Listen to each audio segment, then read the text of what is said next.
السلام علیکم۔ کہانی گھر میں خوش آمدید۔ آج کی کہانی کا نام ہے دشمن جان۔ بارسلے اپنے دفتر میں کمپیوٹر ٹیبل پر بیٹھا کمپیوٹر کی بورڈ پر تیزی سے انگلیاں چلا رہا تھا۔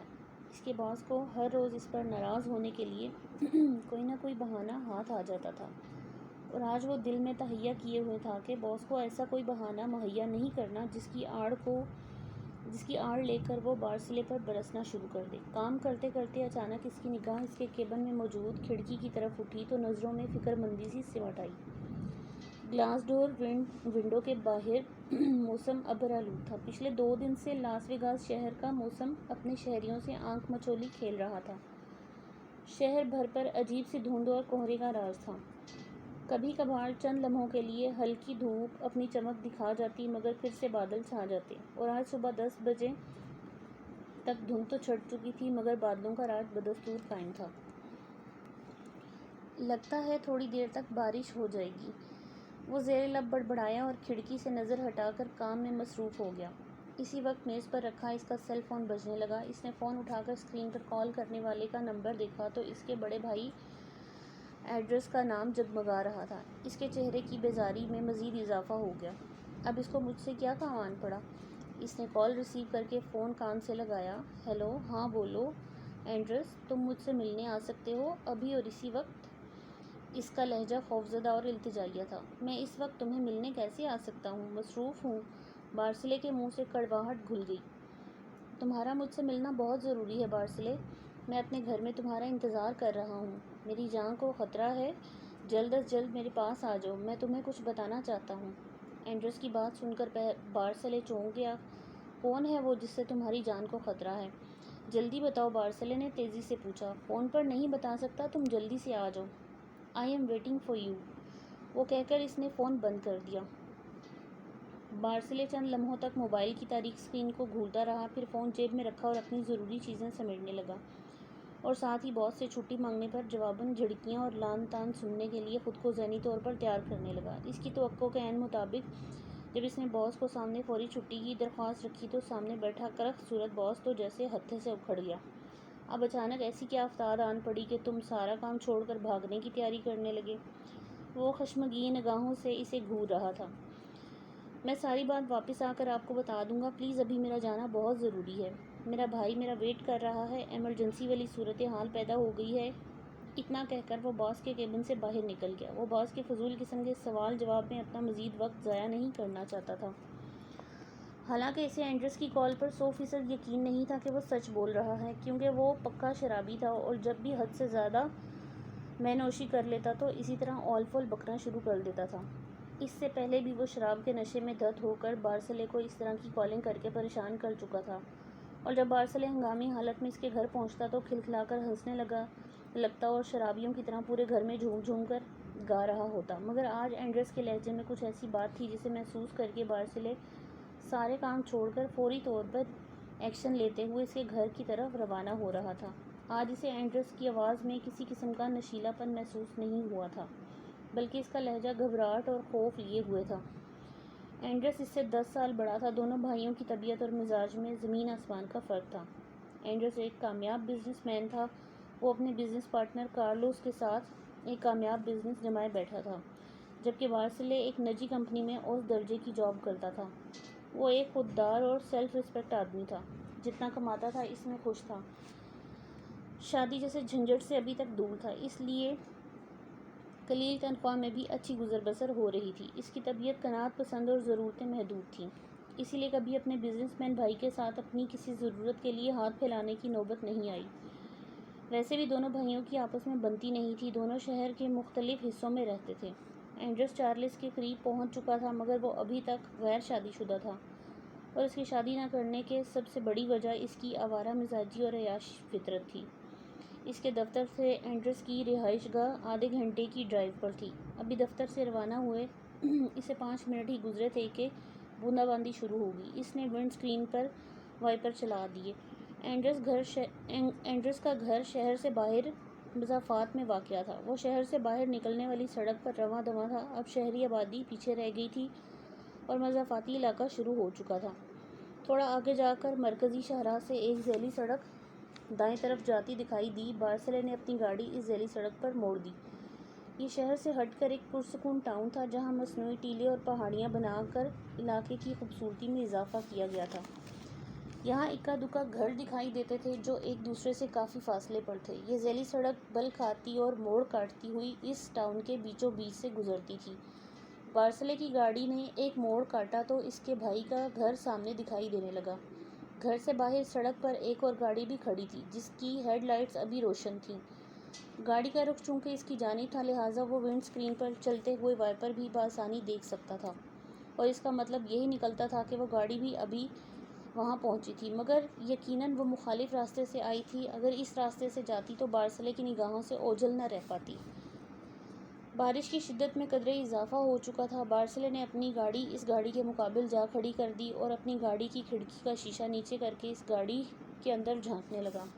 اس گاڑی کے ڈرائیونگ سیٹ پر اینڈریس کا بزنس پارٹنر کارلوس بیٹھا تھا۔ اس کی نظریں بارسلے کی نظر سے ٹکرائیں تو اس کے چہرے پر ایک غیر مقدمی مسکراہٹ پھیل گئی۔ آپ کب آئے مسٹر کارلوس؟ برستی بارش کی تیز آواز میں بارسلے کو قدرے چلا کر پوچھنا پڑا۔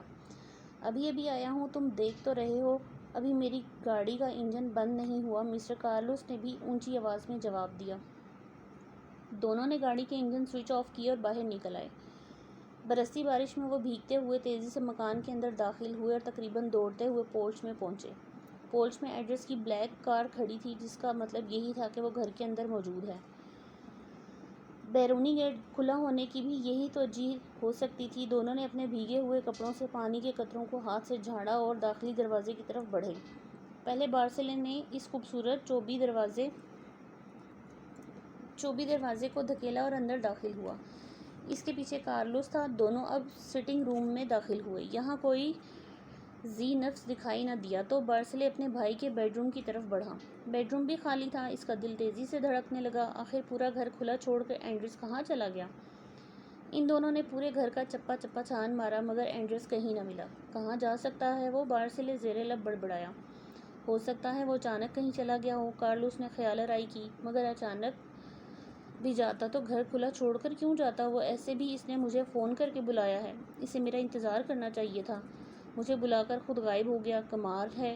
بارسلے اپنی 2 انگلیاں اور انگوٹھے سے پیشانی کو مسلنے لگا۔ حیرت ہے، آپ کو بھی اینڈریس نے فون کر کے بلایا ہے اور مجھے بھی کال کر کے بلایا اور ہم دونوں ایک ساتھ ہی آگے، مگر اب وہ خود غائب ہے۔ مسٹر کارلوس کے چہرے پر بھی تفکر کے سائے لہرا رہے تھے۔ اوہ، ایک جگہ تو ہم نے دیکھی ہی نہیں، گھر کا ڈرائنگ روم ہم نے ابھی تک نہیں دیکھا۔ بارسلے تیزی سے قدم اٹھاتا ڈرائنگ روم کی طرف بڑھا۔ ڈرائنگ روم کا دروازہ کھولتے ہی ایک لرزہ خیز منظر ان کی آنکھوں کے سامنے آ گیا۔ اس کے بھائی کی خون میں لت پت لاش سامنے ہی صوفے پر موجود تھی۔ اس کی کن پٹی میں پستول کی گولی اتاری گئی تھی جو کھوپڑی کو توڑتے ہوئے دوسری طرف مغز کو بہاتی ہوئی باہر نکل گئی۔ اینڈریس مردہ حالت میں سامنے صوفے پر بیٹھا بائیں طرف کو جھکا ہوا تھا۔ اس کا سر گولی لگنے سے پاش پاش ہو چکا تھا۔ سر سے نکلنے والے خون اور مغز سے صوفہ بری طرح لتھڑ چکا تھا۔ صوفے کی گدی ڈھیر سارا خون جذب کرنے کے باوجود چھوٹے سے تالاب کا منظر پیش کر رہی تھی۔ او مائی گاڈ! کارلس کے منہ سے سرسراتی ہوئی آواز نکلی۔ یعنی اینڈریس سچ کہہ رہا تھا، اس کی جان کو واقعی خطرہ تھا، مگر افسوس میں بروقت نہ پہنچ سکا۔ قاتل اپنا کام کر کے نکل گیا، میں نے آنے میں دیر کر دی۔ بارسلے کے حلق سے غم و ندا میں ڈوبی آواز نکلی۔ مسٹر کارلوس، آپ کو میرے بھائی نے فون کیا تھا، بتایا تھا؟ بارسلے اب اپنی کیفیت پر کسی حد تک قابو پا چکا تھا اور وہ دونوں ڈرائنگ روم سے باہر آ چکے تھے۔ مجھے مسٹر اینڈریس نے یہی کہا تھا کہ جلد از جلد میرے پاس پہنچو، کوئی ضروری بات کرنی ہے۔ اس سے زیادہ تو کچھ نہیں بتایا۔ کتنی عجیب بات ہے، ہم دونوں کو بلایا مگر بلانے کا مقصد نہیں بتایا اور ہمارے پہنچنے سے پہلے قاتل اپنا کام کر گیا۔ کیا آپ کوئی اندازہ لگا سکتے ہیں مسٹر کارلوس کہ میرے بھائی کو اس حالت تک کس نے پہنچایا ہوگا؟ میں کیا بتا سکتا ہوں مسٹر بارسلے؟ مسٹر اینڈریس جیسے آدمی کا کوئی اگر دشمن تھا تو یہ تعجب خیز بات ہے کیونکہ وہ ایک خوش مزاج اور بے ضرر انسان تھے۔ پچھلے 5 سال سے وہ میرا بزنس پارٹنر تھا مگر مجھے اس سے کبھی کوئی شکایت پیدا نہیں ہوئی۔ وہ ایک ایماندار اور مخلص آدمی تھا۔ دونوں باتیں کرتے کرتے باہر پورچ میں آگئے۔ بارش وقتی طور پر رک چکی تھی۔ آپ کے خیال میں اب ہمارا اگلا قدم کیا ہونا چاہیے؟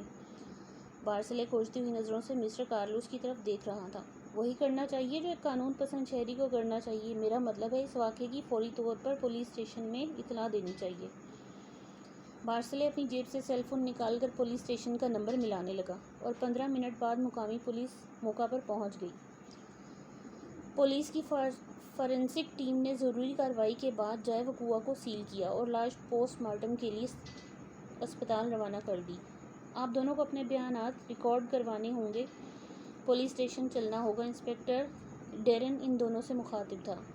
پولیس اسٹیشن پہنچ کر بارسلے اور کارلوس کو ان کے خواہش درج کرنے کے بعد دوبارہ کسی بھی وقت طلبی پر پیش ہونے کی شرط کے ساتھ جانے کی اجازت دے دی گئی تو بارسلے کہنے لگا، انسپکٹر، میرے بھائی کا قاتل آپ کے سامنے بیٹھا ہے اور آپ اسے جانے کی اجازت دے رہے ہیں۔ میں سمجھا نہیں۔ انسپکٹر چونک کر اس کی طرف دیکھنے لگا، جبکہ اس کی بات سن کر ساتھ بیٹھا ہوا کارلوس یوں اچھلا جیسے کسی بچھو نے پاؤں پر ڈنک مار دیا ہو۔ وہ کرسی چھوڑ کر کھڑا ہو گیا۔ کیا بکواس کر رہے ہو مسٹر بارسلے؟ تمہارا اشارہ کس کی طرف ہے؟ میرا اشارہ تمہاری طرف ہے مسٹر کارلوس۔ تم نے ہی میرے بھائی کا قتل کیا ہے۔ انسپکٹر، اسے گرفتار کر لیں، میں آپ کو ثبوت مہیا کرتا ہوں۔ کارلوس نے بھاگنے کی کوشش کی مگر دروازے کے پاس کھڑے اہلکاروں نے اسے جکڑ لیا۔ اس کے خلاف تمام ثبوت اور آلۂ قتل بھی مل چکے تھے۔ انسپکٹر ڈیرن نے اپنے مخصوص طریقہ کار کا شواہد کی بنا پر اسے جلد ہی سچ بولنے پر مجبور کر دیا۔ اس نے نہ صرف اقبالِ جرم کر لیا تھا بلکہ قتل کے محرک پر بھی تفصیلی روشنی ڈالی تھی، جو کاروباری لین دین کے کچھ کنجلک مسائل پر مبنی تھا۔ آج اینڈرز کے قتل کا تیسرا دن تھا۔ کارلوس حوالات میں ایک لکڑی کے بینچ پر سر جھکائے بیٹھا تھا۔ قدموں کی چاپ سنائی دی تو اس نے جھکا ہوا سر اٹھایا۔ اس کے سامنے سلاخوں کے اس پار بارسلے کھڑا شرربار نگاہوں سے اسے گھور رہا تھا۔ بارسلے کے سامنے کھڑا دیکھ کر کارلوس اپنی جگہ سے اٹھا اور آہستگی سے چلتا ہوا اس کے سامنے جا کھڑا ہوا۔ اس کے ذہن میں ایک بہت بڑی الجھن تھی جو صرف بارسلے ہی دور کر سکتا تھا۔ دونوں چند لمحوں تک ایک دوسرے کی آنکھوں میں آنکھیں ڈالے دیکھتے رہے، پھر بارسلے بولا، قاتل جتنا مرضی ہوشیار ہو مگر کوئی نہ کوئی ضرور غلطی کر جاتا ہے، اور اگر وہ جان بوجھ کر کوئی غلطی نہ کرے تو قدرت کی طرف سے کوئی نہ کوئی ایسا اشارہ مل جاتا ہے جس کی وجہ سے وہ قانون کی گرفت میں آ جاتا ہے۔ میں جاننا چاہتا ہوں کہ مجھ سے ایسی کیا غلطی ہوئی تھی کہ تم فوراً ہی بطور قاتل مجھے پہچان چکے تھے اور کمال ہوشیاری سے کام لیتے ہوئے مجھے گھیر گھار کر پولیس اسٹیشن تک بھی لے آئے۔ چھوڑو، کیا کرو گے جان کے تم قاتل ہو، اور یہ بات میں ثابت کر چکا ہوں۔ تمام ثبوت تمہارے خلاف ہیں اور سب سے بڑی بات، تم اقبالِ جرم بھی کر چکے ہو۔ اب یہ بات جاننا تمہارے لیے قطعی غیر ضروری ہے۔ جانتا ہوں اب ان باتوں کی کوئی اہمیت نہیں، مگر پھر بھی میں حقیقت جاننا چاہتا ہوں کیونکہ یہ سوال مجھے بہت بے چین کیے رکھتا ہے۔ تو پھر سنو۔ تمہاری وہاں موجودگی مجھے پہلے ہی شک میں مبتلا کر گئی، مگر جب پولیس اینڈرز کے گھر پہنچی اور موقع کی کارروائی میں مصروف ہو گئی تو میں سب کی نظریں بچا کر چند منٹ کے لیے گھر سے باہر نکل گیا۔ تمہاری گاڑی کے نیچے جھک کر دیکھا تو میرا شک یقین میں بدل گیا۔ مجھے اس بات کا یقین ہو گیا کہ میرے بھائی کا قاتل تمہارے سوا کوئی اور نہیں ہے۔ اس کے الفاظ جیسے زہر میں بھجے ہوئے تھے۔ مگر کیسے؟ یہی تو میں جاننا چاہتا ہوں۔ اس کا انداز بتاب بھی لیے ہوئے تھا۔ تمہیں یاد ہے اس دن بارش ہو رہی تھی اور ہم دونوں برستی بارش میں وہاں پہنچے تھے؟